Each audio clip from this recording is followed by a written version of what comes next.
Gen Alpha, who are now about, what are they approaching, 15 years old? Yep. They should be entering the workforce right now, but there's only 42 million.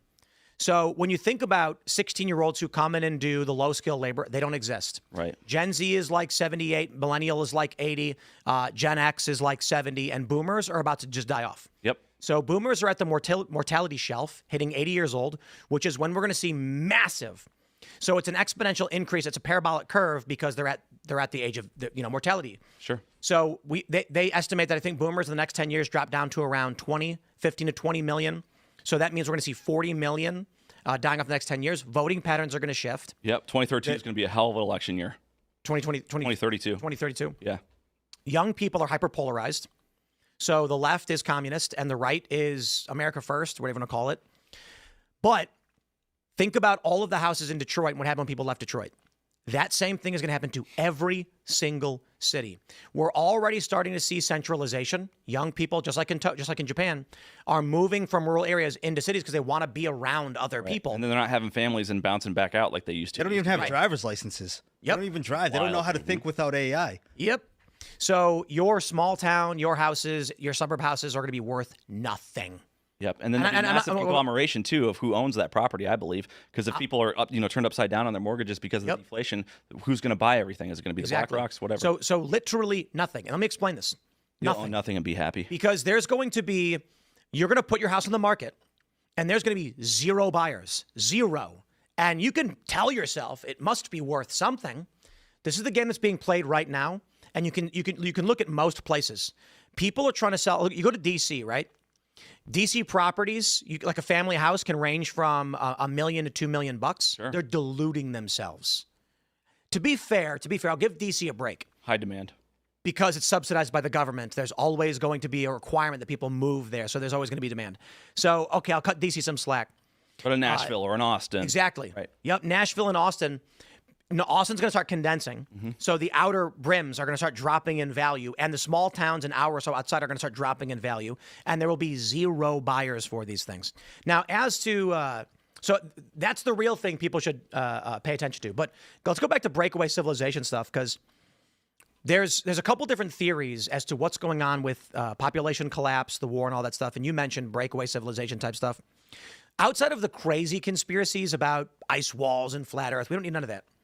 There's just a question of, have the elites discovered advanced medical technology that we are not aware of, that's not public? Like some Elysium shit?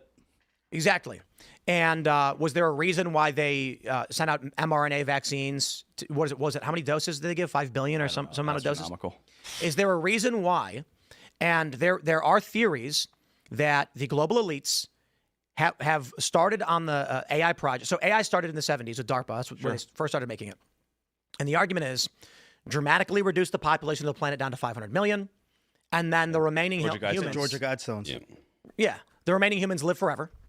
And AI does most of the work. That's one of the conspiracy theories about... And I would just argue this is not...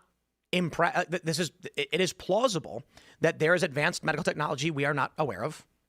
Simply put, and population collapse, it's happening and it's traceable. AI is here. The question is, do the elites have advanced medical research technology that the public doesn't know about?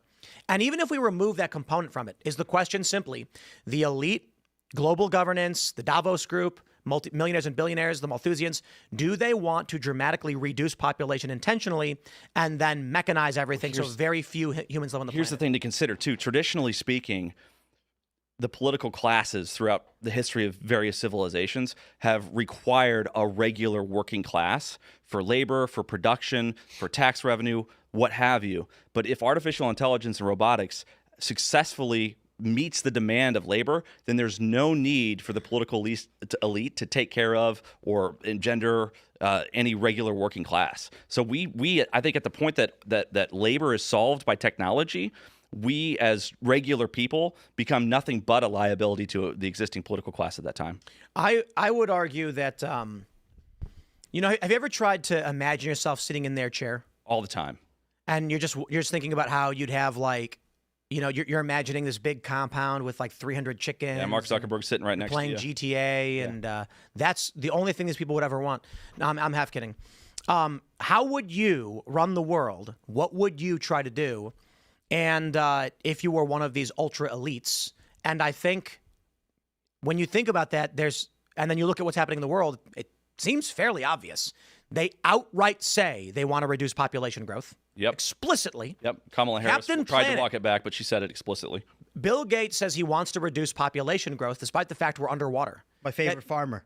Indeed. A video goes viral where he says, with vaccines, we can reduce population growth by about 10 to 15%. And the media immediately was like, no. He's not talking about reducing population, just growth. You got to pause.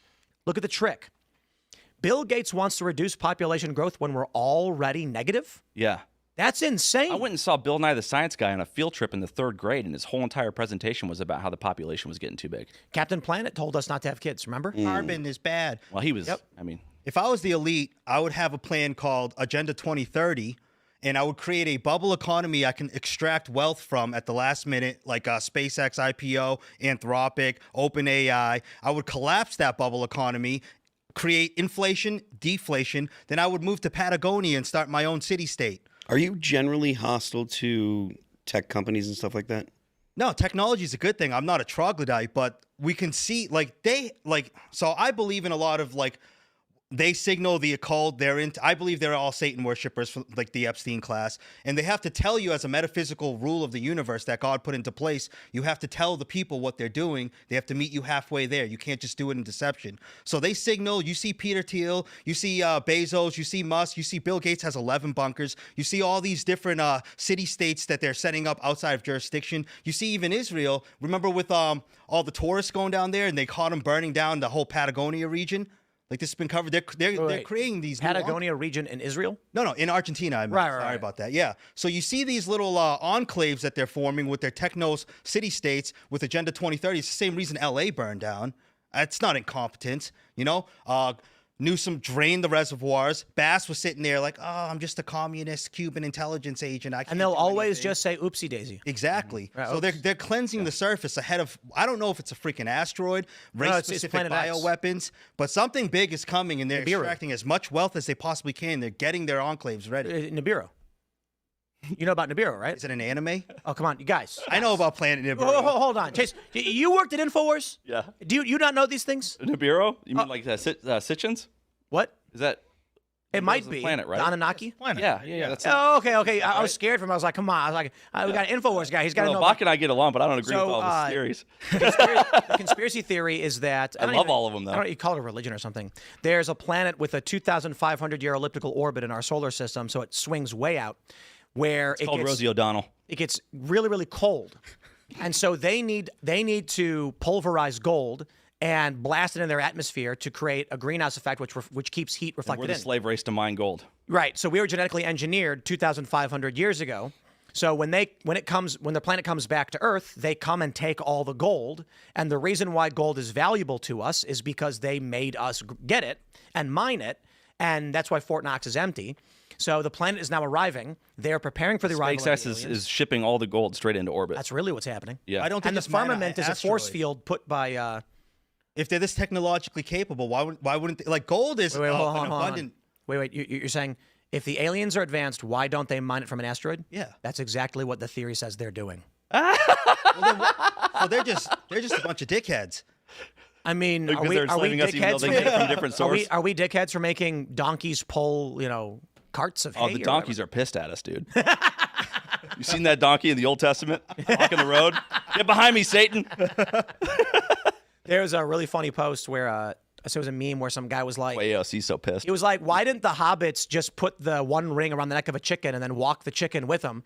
Because even if the chicken was tempted, what can it really do? And then someone responded with, that's the exact mentality of the humans and elves in the book.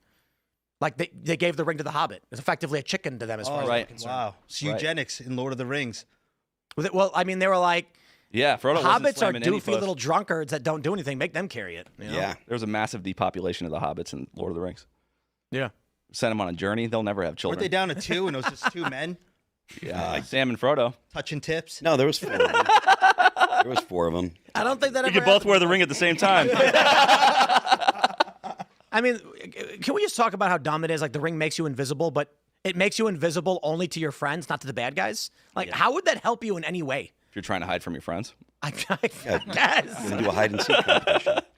Bet big on hide and seek. I've actually been here all day, Tim. I was just wearing the ring. Oh, so the Nazgul are gonna come here any minute now. Yeah. Yeah. I am no man. Fine. Oh, that was so cringe. Was that really It was in the book? Yeah, it was. I checked. I couldn't believe it. I am no man. You know what? We should. I'm gonna. You know It's why? Michelle Obama.